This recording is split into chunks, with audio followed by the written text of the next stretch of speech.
you folks, Quill18 here, and welcome to Let's Try Through the Ages. Through the Ages is a real-life board game.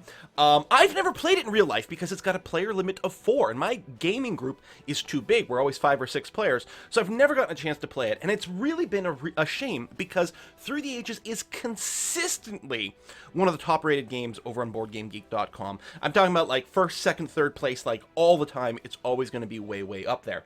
It's considered to be an exceptional game. Also, the tagline to this game, A New Story of Civilization, is a bit of a hint as to, in a very real sense, this is possibly the greatest board game version of a certain type of computer game about civilizations that you and I might enjoy playing. It's not actually a Civilization, the board game, but all the themes and a lot of just the stuff that you're going to see in there is really going to give you that Civilization vibe as a board game. Now, I don't have a ton of time in this, unfortunately, so I probably won't do very well, and I apologize for that, but hopefully I'll do a good job of demonstrating the game. Now, it's worth noting, Through the Ages is currently available only on mobile devices, so Android and iTunes, or Android and iPhone, I guess would be the right way to say it. The Mac App Store, I guess. And it doesn't have, as far as I know, a Mac and a PC version. However, I'm running this through a Android emulator called Nox Player, which as far as I can tell is totally free and good and legit and works well in every single way. That's Nox, Nox Player. So I downloaded that, and it's basically just an Android device running on your computer through an emulator. A couple of the animations in this game are going to be a little bit slow running through this emulator, but otherwise it seems to be okay. Also, I will say that in-game, the graphics, they're kind of poor. Like, it's not a beautifully done game, except that it is really good to play. All right, let's get started. There is online play. You can set up your profile. There are a big achievement system, for example, that you can keep track of all sorts of cool stuff that you've done in the game.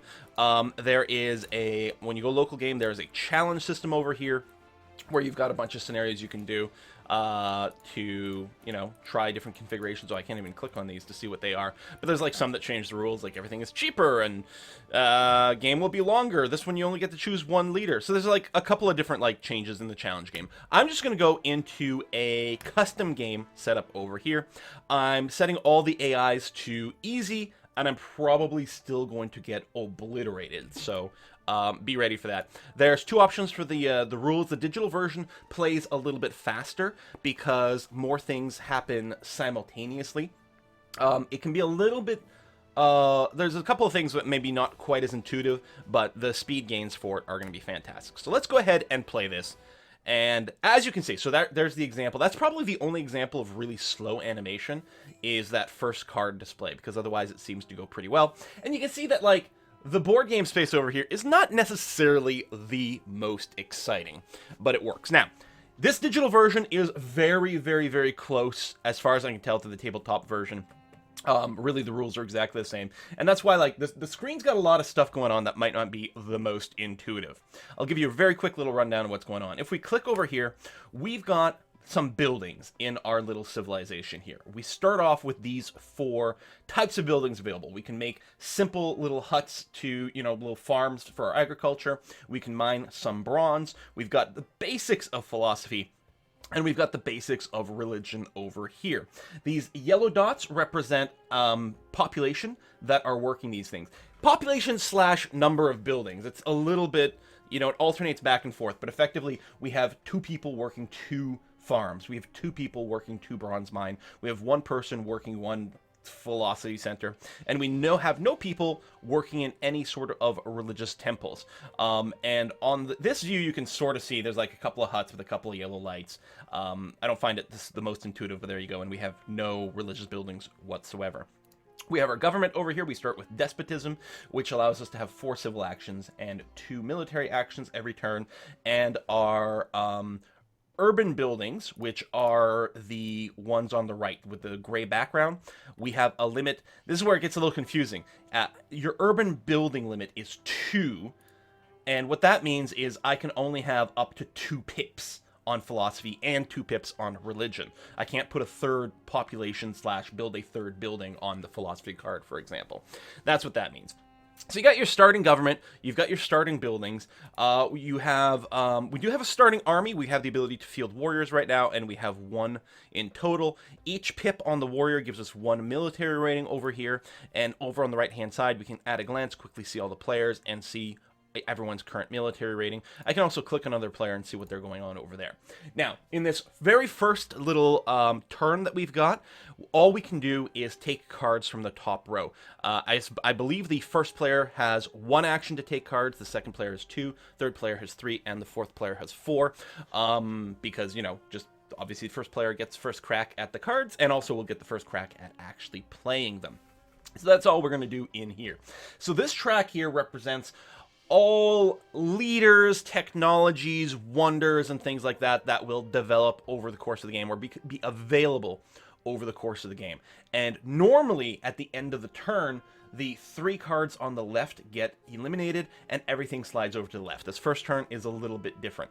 You can see the dots at the bottom of each one of these. This represents how many civil actions, that's our little gray pips over here, it costs to take that card. The things on the left section cost 1, then 2, then 3 over here. I have 3 because I'm the third player in here, so I could grab a 2-dot and a 1-dot, or I could grab one of these 3-dot dudes over here. Now, the green cards here are possible leaders. Like if I click on Aristotle here, I can grab him. Every time you take a technology card from the card row, you score 1 light bulb. That's technology points. I'm actually very, very keen on him and very likely to do that. Moses makes it cheaper to increase your population. Homer over here gives you a happy face right away, which is nice, which means you can have a larger active population, and you get free minerals, I guess, for building and upgrading military units, and then later on you can slide them under a wonder and do some wonky stuff with them. He's quite good. At any given time, you can have 1 leader representing your civilization. I think it's going to be great to pick up Aristotle. We'll get some free tech out of him. I think that's probably okay. With my last civil action here, I can only grab one of these 2. Engineering Genius will let me build a stage of a wonder for cheaper. I don't have any wonders right now. We might look into that. We'll see. Patriotism allows me to get a free mineral for building and upgrading military units and an extra military action. Tell you what, I'll take Engineering Genius because at some point we'll try to build a wonder because it'll look cool. So we're going to take that, and that'll be the end of my turn. Okay, so the first turn is a little bit weird. We get some production here based on who's working these buildings, and we'll take a look at that relatively soon. The other players are taking their turns, and there we go. So we're now at the start of Age 1. So technically we started in Antiquities. Some of the cards have a little A at the top, and very soon we're going to start getting cards with the number 1 at the top. There are, I guess in a sense, 5 ages, but maybe more accurately would be to say there are 3 real ages. So there's the Antiquities age, stage 1, 2, and 3. And these are different decks of cards that will be available in these ages. You can actually take a peek and see all the cards that may appear in these different ages, for example. There's no cards that display in Age 4. Age 4 is just basically playing out a couple extra things from like taking your final turn, basically. Is all there is. And the Antiquities turn is a little bit more predefined. Anyway, this is our first real turn. We have available to us 2 food, and currently we will get 2 food at the end of our turn added to our stockpile. We currently have 2, I don't know if they call it ore or mineral or whatever. I'm going to call it, I don't know, ore. We have 2 available, and again, we'll get 2 more at the end of our turn. We currently have 1 light bulb. We'll get 1 more over there. And we have 0 culture right now. And culture, these are your victory points. At the end of the game, the person with the most culture wins the game. There's a couple of different ways to make culture. Some of the buildings, like for example, this religious building, will give you 1 culture per turn, in addition to giving you a happy face, which lets you have a bigger population, and a huge variety of things. So culture wins the game, but otherwise, culture doesn't do that much during the course of the game, so it's a little bit tricky to balance. On our turn here, we have our 4 civil actions and 2 military actions that we can take. And basically everything you do takes an action. So if we wanted to deploy Aristotle, for example, it would take us 1 civil action. And then he would give us a light bulb every time we take a technology. Now, there aren't any really low over here. The first technology is Irrigation, which is quite good. So all technologies have a light bulb cost on the top. So if I take this, if I play Aristotle, and then I take Irrigation, I will get 1 light bulb for free. Now, Irrigation is in the second section, so it'll take me 2 civil actions. That being said, it is very nice to develop some of these technologies, and if I don't take it now, I might miss out on it. We've also got a couple of wonders that we can see here. The pyramids, which this is the cost to build each stage of this wonder, 3, 2, 1. So in total, it's going to cost us 6 ore and 3 actions to build the pyramids. And the reward to completing this wonder is going to be that we will have 1 extra civil action for the entirety of the game. It's quite nice. Hanging Gardens over here will also take 6 stone in total to build, and 3 actions. And the reward for this is we get 2 extra happy faces, so we can have a bigger population. It also gives us 1 culture per turn for the rest of the game. Also very, very good. On the other hand, getting irrigation is nice, because right now, in our agriculture, each worker that we have here, effectively, we're producing 1 food per turn per worker with agriculture. It's a little bit differently because it's the stockpile of blue cubes here, but effectively our current farming level gives us 1 food per dude, and if we go to irrigation we get 2 food per dude. That's a pretty substantial boost. It is going to take 3 science to do it, but we have 1 right now. We'll get 1 at the end of the turn, and when we take a science, if we deploy Aristotle first, we get an extra science, so we can actually deploy irrigation next turn. If we play Aristotle, I think that's what I'll do. I'll play Aristotle, I'll take irrigation, which will give me a science instantly. Next turn, I'll be able to play this, and that's going to be fine.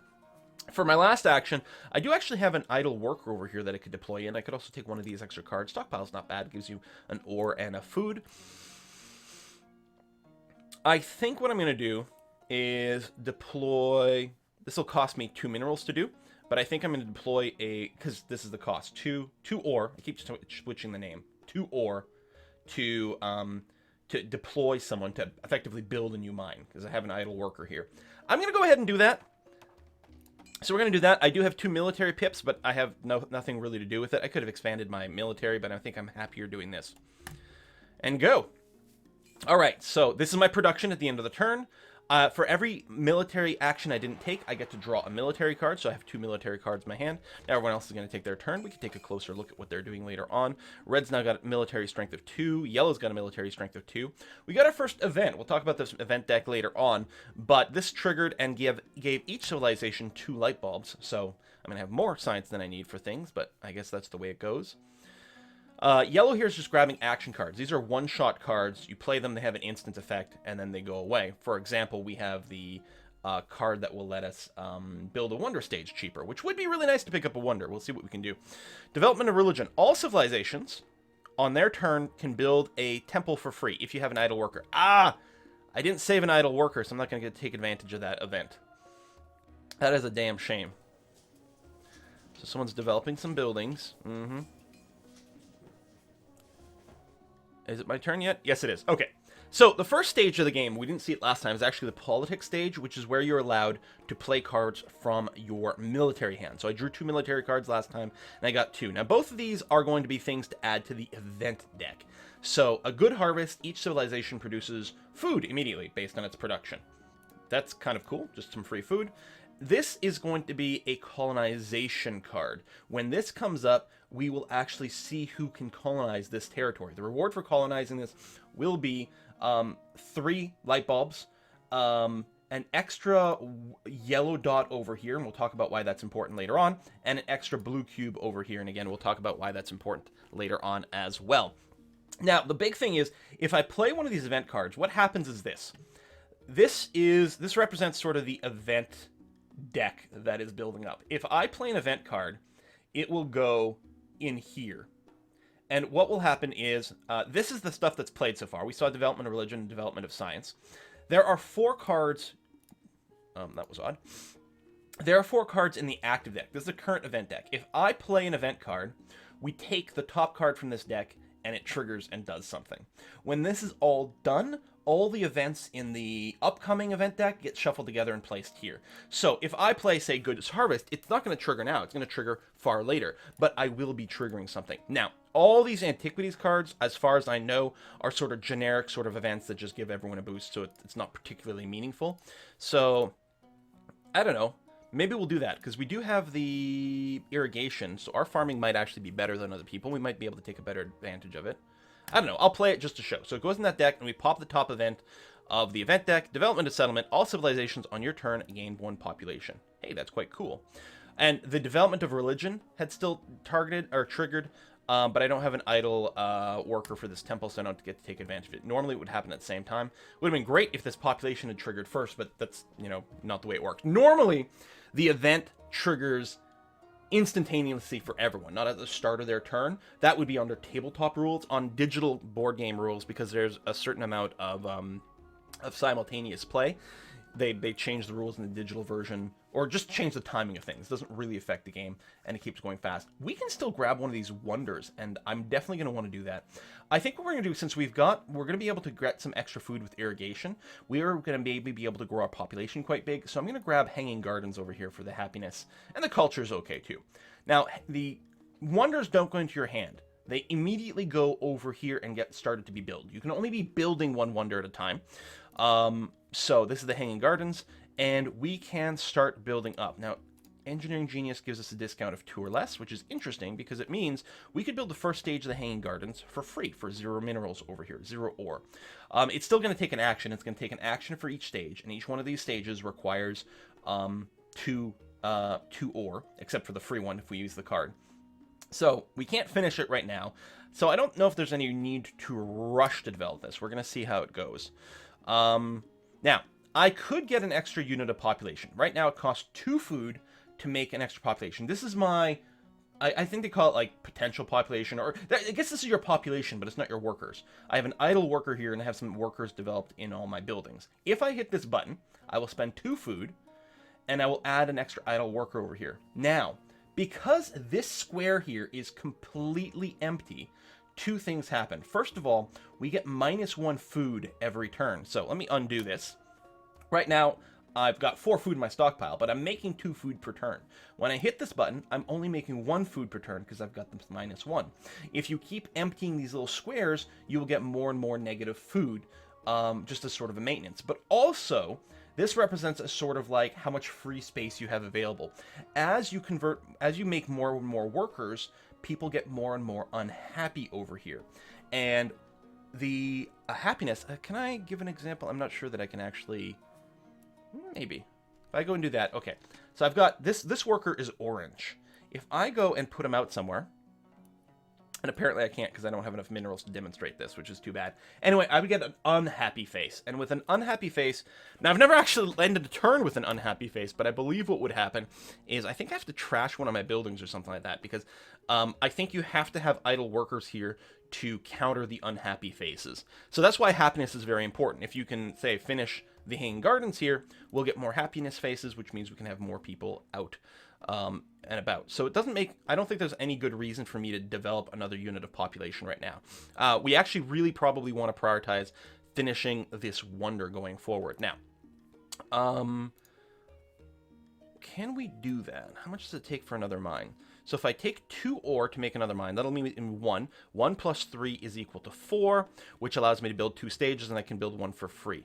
So I think that's what I'm going to do. I'm going to go ahead and deploy another population over here in the bronze mine. Oh, actually, right. It's even going to add an extra one, which is okay. I don't need to put out the irrigation right now. So what I'm going to do is I'm going to develop 1 stage of the hanging gardens for free, which is going to be okay. And for my last action, what am I going to do? I could take another card. I'm actually tempted to grab Monarchy over here. So Monarchy is a new government type. Right now, Despotism gives us 4 civil and 2 military actions. Monarchy would give us 5 civil and 3 military actions. This also gives us a housing or a cap of 3 on our urban buildings over here. I mean, I could also grab Breakthrough for some, you know, extra tech, cultural heritage. There's some more tech and some more more culture for some victory points, which wouldn't be too shabby. I know, we're definitely going to want to develop a new government at some point. I'm going to go ahead and grab Monarchy. That's going to be okay. Hang on. Are we about to lose the Hanging Gardens? No, we only lose the Hanging Gardens at the start of Age 2. Okay. When a new age starts, when Age 2 starts, if you still have any Antiquities cards in your hand, an Antiquities Leader, or an unfinished Antiquities Wonder, yeah, it is Antiquities, then you lose those. They blow up, they go away. Anything that's older than 2 ages goes away. It doesn't apply to unfinished wonders. Oh, we are going to get, hold on. We are going to get Corruption.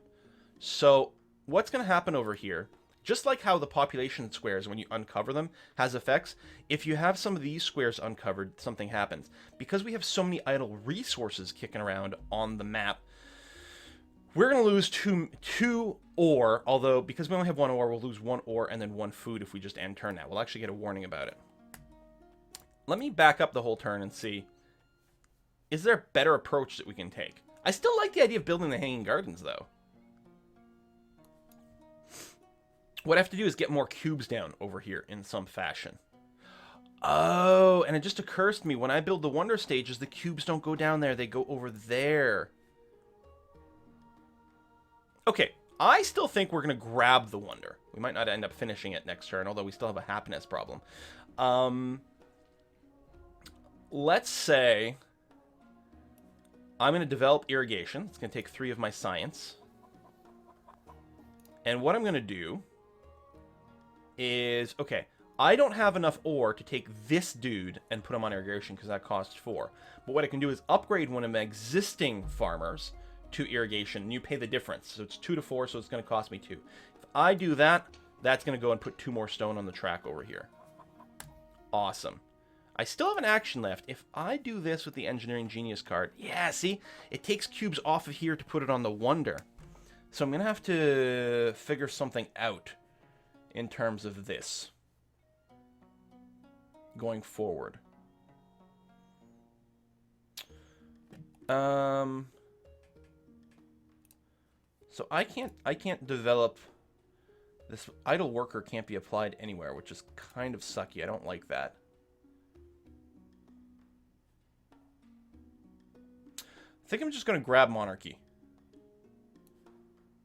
as my last action. I'm not as keen on this turn as I was. So, I mean, you produce at the end of the turn, and then these numbers go down, but that's okay. I mean, I suppose I could have just eaten the lack of whatever. Now, when I complete the wonder, I wonder if the cubes go back down to my bottom part. That's actually something I don't know, and it's kind of important. Well, on our turn, we'll try to complete the wonder. Now, we only have a military of 1. Some other people are building up their military a little bit. They might look to start some aggressive action soon. We will see. We will see. Oh, someone's become Leonardo da Vinci. Good for him. They're upgrading from the Antiquities leaders to Age 1 leaders. Okay, this is my politics phase. So I got my first aggression card. This aggression raid card is interesting. This, you target an enemy, and then it has to be someone with a lower military score than you, but you get to do bad things to them. Now, we don't really have, we don't have anyone weaker than us, so that's no good. I could decide to throw some cards into the queue. Per discontent worker. You know what? I'm going to throw a rebellion in there. It might screw up someone else. Probably not. We'll trigger development of civil life on your turn. Ah, so we get to do something. I could level up monarchy by revolution, but I'm not sure that's quite what we want to do. That's interesting, though. We could raise a pop. That will give us unhappiness, but actually it wouldn't last because if we finish the Hanging Gardens right now, we should be okay. I'm going to raise my pop. We can always undo it. So I've got an unhappiness right now, but what I'm going to try to do is I can finish the Hanging Gardens, because I build one for free, and then I can complete the rest of the stages. Ah, when it's complete, the cubes do go back there. Excellent, that's good. So we have finished the Hanging Gardens. So we get 1 culture per turn. We've got a lot of happy faces, and you can see the happy faces down here. So we can actually go and dramatically expand our population and not worry about it. Now, I'm not going to hit the expand population button right now because I only have 1 more civil action after completing that. And I think I prefer deploying one of my units over here. Now, I have no more minerals. Well, then. Well, I could take a card. These blue ones are kind of interesting, because they're like, I don't know, special technology card. There we go. So this would give me a discount on upgrading, like building our urban buildings over here if I developed it. Printing press is a cool building. It gives you both culture and science. I still want to get monarchy going, though. Now, I could just hit this button to grow my pop again because it won't really cost me anything, and then they'll be available for next turn, but we've got a ridiculous amount of overkill there. I think the best thing to do is to grab a card, and maybe I'll grab Printing Press. All right, so we'll end turn. We're going to draw 2 more military cards because I didn't use any of my pips. Right now I'm hoping, there we go, for some defensive cards in case someone starts to attack me. Since I don't have much of a military, although I'm going to want to go ahead and improve that. Ooh, iron is available. Iron is better than a bronze mine. It's twice as good. Because it goes from 1 to 2. Now, I'm sure, like, there's going to be people who have played this game before, and probably know that, you know, I'm developing things in kind of a wrong order, or leading myself into a trap or something like that. But, yeah, I don't have enough experience in the game to really know necessarily what to prioritize along the way yet. Plus, there's probably just stuff I've misread entirely, but we'll see how it goes. Again, I could play a politics card. It's just still an antiquities thing. Let's put down the wealthy territory into the queue, because we can do some fun stuff later on. Development of trade routes. There we go. We all get some cool stuff. My action phase. Now, I only have 7 science. Monarchy takes 8 science, but it actually, I could still play it now, because I could do a revolution. So a revolution allows you to play a decreased science cost for a government, but requires all of your civil actions. So I could spend all 4 civil actions and 2 science, which I think is this number down here, to switch to monarchy via revolution instead. It's tempting, I have to say. It is very tempting. Also very tempting is grabbing one of these iron cards. Well, there's going to be another one coming up here, so I guess we don't have to worry about it too much. I'd also like to get Printing Press down so that we can actually boost more of our science. Trying to figure out what would be the best thing to do. And, you know, building up our military is also a thing. There's no shared tactics yet, huh? No. I clearly have to spend some resources. Okay. I think Printing Press and building that only leaves me with 1. I mean, I might still want to develop Printing Press.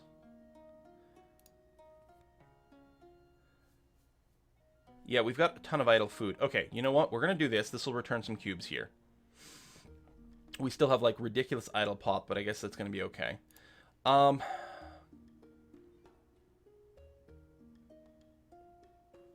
really want... I think I should grab iron and work to upgrade that stuff. Okay, second action. Play Printing Press, and then drop a pop on there. There you go. We get no waste. We get the -1 food modifier, but that's okay.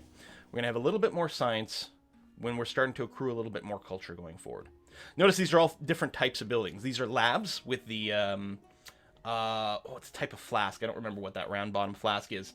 I need to rewatch Breaking Bad because they talk about it there. These are religious buildings with the chalice, I guess, and these are library-type buildings with the books.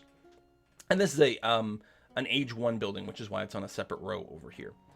So you can upgrade vertically. I can't, like, move my philosophy pop over from here to there without paying the difference. Actually, it's only 3 minerals there, which is pretty cheap. I don't feel like that's a great turn. Like, I don't like that I've got so many idle workers.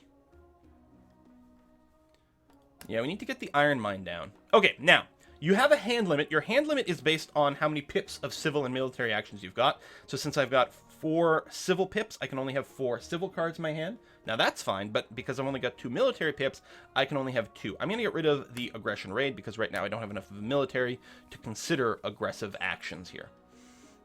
So we'll develop a bit, draw some more cards, let the other players take their turns, development of agriculture, so we all get 2 food.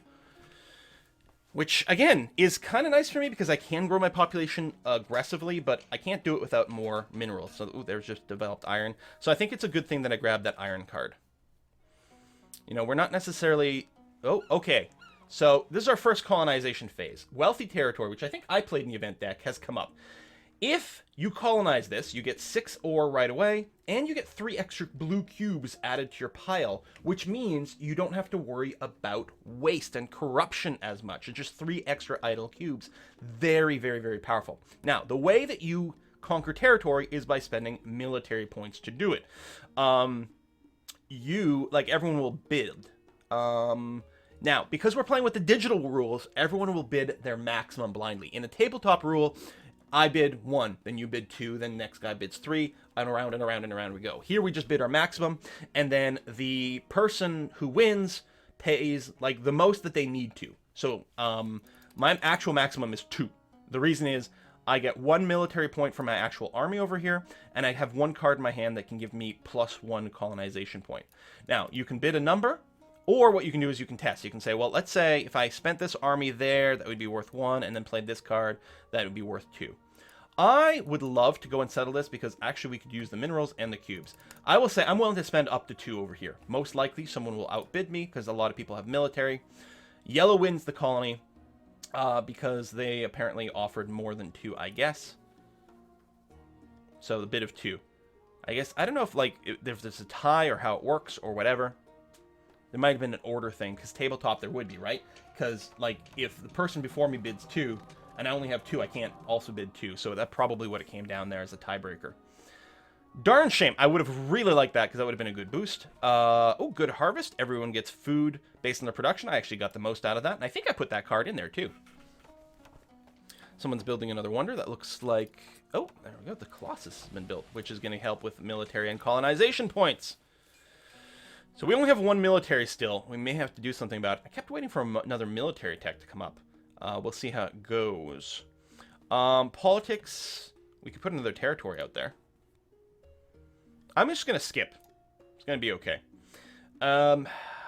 We're still very limited on our minerals. So I feel like the most important thing to do first is actually going to be develop iron. I still want to get Monarchy, but that's going to have to be okay. So it costs 5 ore to go to iron, which obviously I can't do. I can level up a bronze. That'll still leave us with some waste, though.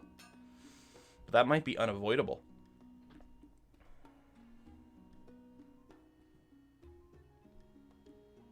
I can spend food, which will return cubes, and spend more food. I get tons of idle workers, but it does prevent that from being a problem. And that's the end of my turn. I don't... I could play a tactic. We can talk about that later. So I'm going to play this tactic card, and we'll talk about what it does later on. So at least it's something I can do. Although it'll just become a shared tactic or whatever, but that's okay. Yeah, I don't... I suspect that things have already gone very badly for me. We'll see. I do still have to discard a card. Yeah, I don't want to punish the weakest civilization, because that would be me right now. So we're going to discard that.